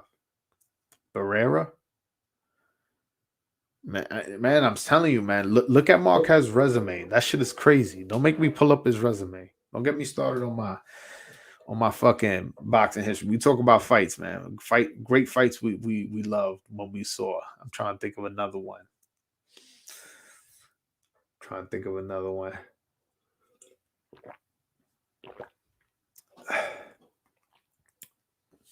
Tyson versus Razer Ruddick. Both of them. That was a great fight. Tyson versus Ray. Anytime people say, oh, Tyson ain't beat nobody, I'm like, bro, you have not seen tape. And you got to look where these guys were ranked in the Ring magazine. So watch your mouth when you saying he ain't fight nobody. But anyways, yo, those 2 fights with Razor Ruddicks, those are 2 of the greatest heavyweights fights of all time, man. Especially the one that went to decision. The second one, I think it was. I want to say it was the second one. Yo, that was a brutal war, man. Fucking Tyson took some uppercuts and some some left hooks that were just lethal. he fought through it, man. That's one of the greatest fights of all times. Yeah, if you guys got time, matter of fact, y'all need to be writing all this shit down, man. Write all this shit down and watch these fights so that when we come back and I go live, we can all talk about the fights and whatever. We can have an opinion. And you guys can actually fucking call in since nobody wants to call in. But yeah, damn, I lost track of what I was saying. Fuck. Anyways, Corrales Castillo, that was a great fight. That was a great fight. That's one of the all-time great fights. That's like there's nothing to it, man. It had all the drama. He gets dropped twice. And it's clearly about to get knocked out and then knocks the guy out. Oh man. And was it the last round too? I want to say it was the last round. He was clearly losing the fight, like after getting dropped. It was a close fight. It was a war, but then Castillo kind of started getting the lead towards the end, and he gets the stoppage. Amazing. Looking back, Pacquiao Mayweather was a great fight from technical aspect. Thought it was boring at first time I saw it, but seeing it now, I see world-class skill from Mayweather displayed. Well, the thing is with them, I never thought the fight was boring. I just saw a masterful performance by Mayweather. People want to take that away. People want to say it was boring just because they're mad at the result. They're mad that the guy they didn't like won. But that man turned in a great performance against one of the all-time greats of all times. Like Manny Pacquiao to me is in my top 5. The Manny Pacquiao has to be in my top 5s. My top 5s changes. Well, damn, maybe not top 5. Top 6. He's in my top 6. He's in my top 6. Like Manny Pacquiao's an all-time great, and Mayweather beat him. Yeah, was he a little bit past his prime? Yeah, but so was Mayweather. Like we still got to give Mayweather credit, man. And that was a good fight. It was a good fight, and it was a good performance by Mayweather. It was more of a good performance, but I do agree you saw a lot of technical skills with Mayweather. He did perform. He performed well, man. He's known for performing in moments. That's why he has an argument to say he's the GOAT. I don't agree with it, but if somebody says they think Mayweather's the greatest of all time, I don't even argue with them because they have legit arguments. I have my argument. My favorite fighter, my greatest of all time is Henry Armstrong. I have my arguments, but I don't force people to,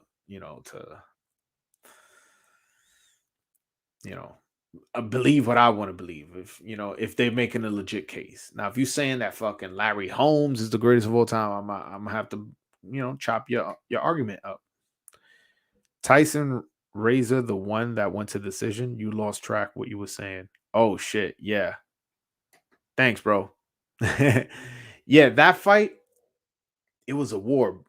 Fucking Tyson got hurt a few times. They both got hurt a bunch of times. Um, it was amazing fight, and I want to say this was after he lost to Buster Douglas. I want to say, let me check before, because that's what made it so impressive. It was like he was similar height to Buster Douglas. He was fighting in a way that was similar to Buster Douglas. He was landing the same punches Buster Douglas was landing. And if you guys remember the fight with Buster Douglas, it was, aside the fact that it was an upset, it was a great fight too. Like, Buster Douglas was dominating, but Tyson was getting his in. He just wasn't getting his in as clean or as often, but he was getting his shots in. It was a good fight. And he actually dropped Buster Douglas. So if this fight, I want to say this fight was after the fight. So a lot of people worried about Tyson's like mentality and this and that, and then he fights Razor Ruddick in these two like hellacious. Yeah, hold on, I got it right now. Let me screen share. I knew I was right. So that makes it even more impressive when you take into context of what happened in his career. So if you see here, look, in 1990, July 1990, he got knocked down the 10th by Buster Douglas, James Buster Douglas. And then, so a year later, almost exactly a year and 1 month later, he fights Donovan Razor Ruddick. And he knocks him out in the 7th. There is some controversy in terms of the stoppage. Some people felt it was too early, including myself. I felt like Razer Ruddick fought a great fight and deserved to finish that fight. But you know, I'm not gonna argue too much with the referee. He probably saw it was Mike Tyson, got worried, saw a guy hurt, and was like, you know what, I don't want blood in my hands, and he's quickly stopped the fight. So they fight again. The fight goes into the decision. It's a brutal war. Both of these fights were brutal, brutal wars where he faced a guy who outweighed him by 10 pounds here and a guy who outweighed him by 22 pounds here. And I'm telling you, the second fight, he won 12 rounds. So it made it even more impressive when you think it's just a year after fighting a guy who was similar size, similar height, and is fighting in a similar way. That fight was amazing. Amazing, amazing. Do you think Floyd lost the first Castillo fight? I kind of rewatched that, but I remember thinking I had Castillo winning by 1 round. I remember last time I scored it twice. Once when I was like 19, and the other one when I was like 20. I'm not gonna say my age, but I'm not 19 or 20 anymore. So I'm pretty sure my way of looking at a fight has changed since then. I'm much older. But yeah, I have to rewatch it. But I remember thinking like I had Castillo winning by 1 round. I gotta rewatch that. You know what? You gave me some homework, SMJ. I'm gonna write that down. I'm gonna write that down. You know what I'm gonna start doing? You know what I'm start doing? Let me know if y'all think it's a good idea. I'm gonna start doing post fight reactions to old fights like Leonard Benitez or Muhammad Ali versus Joe Frazier won, and like score these fights and give you commentary the same way I be breaking down these fights on the little short videos I do. I'm thinking of doing that with the old school fights. Let me know what y'all think of that. So yeah, Floyd Castillo. By the way, I'm old school, man. I keep a notepad. A lot of people like to write on their phone, man. I'm out here killing trees, man. I write everything down, man. Floyd versus Castillo. Rewatch that. Yo, any other fights y'all that y'all think was close or controversial, and y'all want me to rewatch? I'll make a commentary about it. I'll make a whole video about it. Leave it in the comment section. So I'm gonna for you SMJ. I'm gonna rewatch Floyd Castillo one. I'm a score it, and I'm gonna make a whole video explaining my thoughts in the fight of who I thought I won. I don't know when that video is gonna come out, so I don't want you to be like, "Oh, he's coming out with it tomorrow." So slow down, slow down. It's just an idea I thought about at 2:30 in the morning.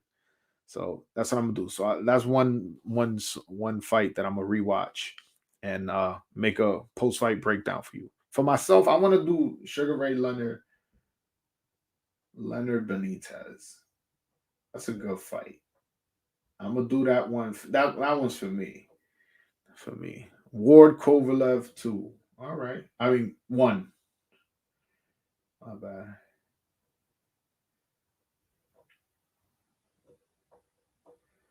All right. I got 3 videos so far. But the first one I'm gonna make is Floyd Castillo. It's the first one I'm gonna make, and only because that's the one you came up with the idea. Yo, by the way, could one of y'all fucking call in, man? Yo, the link is pinned to the top of the chat, man. It takes you to a website. You can either use your voice or you can FaceTime me. Whatever you prefer is fine.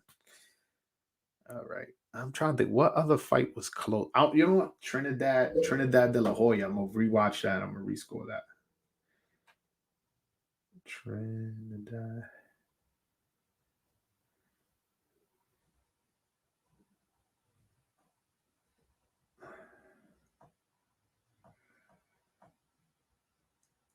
All right, that's a controversial fight, but if I remember correctly, I remember it being close, and then like people just thinking Oscar won just because he was the golden boy. I remember it being close, but again, that fight was in 2000. I think 2000. I don't even. Yeah, I was a baby basically back then.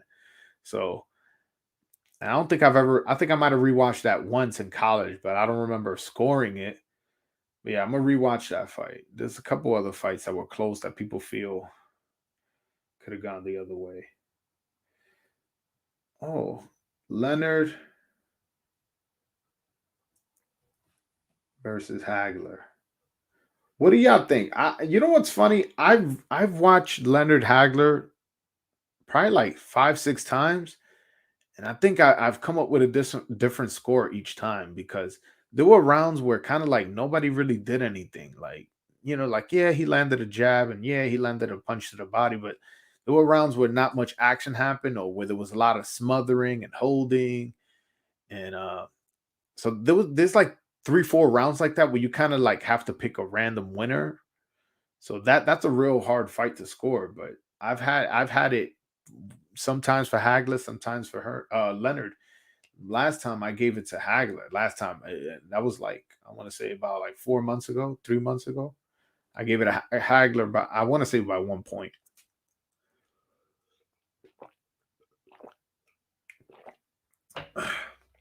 But yeah, all right, all right. Looks like you're out of suggestions and nobody wants to call in or whatever. So I'm about to end this unless y'all want to give some suggestions before I go call in. I'm gonna give you like 2, 3 minutes. Yeah, man. Fucking good night of boxing, man. It was a really good undercard, except I was real disappointed how Sebastian Fundora performed. He's usually more of an offensive fighter. He's usually more of a better, he did a lot of, how do I say, a lot of shit, man. Like he didn't perform as good as I thought he would. Like he did a lot of like, I don't know, like at times he was scared to engage. He was trying to box, but he wasn't using his jab. He really left me very little to talk about. Like, oh, I really like how he spinned and did this and did that. And I actually thought he lost the fight. I thought Sergio Garcia made the fight. He was more aggressive, he was landing the cleaner punches, busted up his nose real good. And you look at Sergio Garcia's face, he was pretty good. You know, he was pretty good. Ray did a lot of shoe shining punching late in the rounds and swayed the judges. Yeah, I'm gonna rewatch that one. Listen. Oh, Agapito Sanchez versus Manny Pacquiao. Yeah, that was a draw. And if I remember correctly, Agapito Sanchez was winning the fight. Agapito Sanchez was winning the fight. Hold on 1 second. But he kept fighting dirty. He was using his head. I want to say he even elbowed him at one point. And they took points. So those points ended up deducted since he took, I think they took like 2, 3 points, and the fight ended up getting stopped on a technical decision, and it was even. But had those points not been taken, Agapito would have won if I remember correctly. Yeah, that so Agapito Sanchez was a good fighter, former world champion and everything. All right, all right. This is the last question I'm gonna answer, and then I'm gonna head out. Manny Pacquiao versus Duran at 135. I think Duran, man. I think Duran was very crafty, very hard puncher, and had a really, really good chin. Didn't get knocked out by Leonard. He got knocked out by Hearns, but he fought at middleweight too. He fought, Hagler didn't get knocked out. He fought, knocked out. Nah, he beat Iron Barkley at 160. So I'll pick Duran. All right, guys. Have a good night.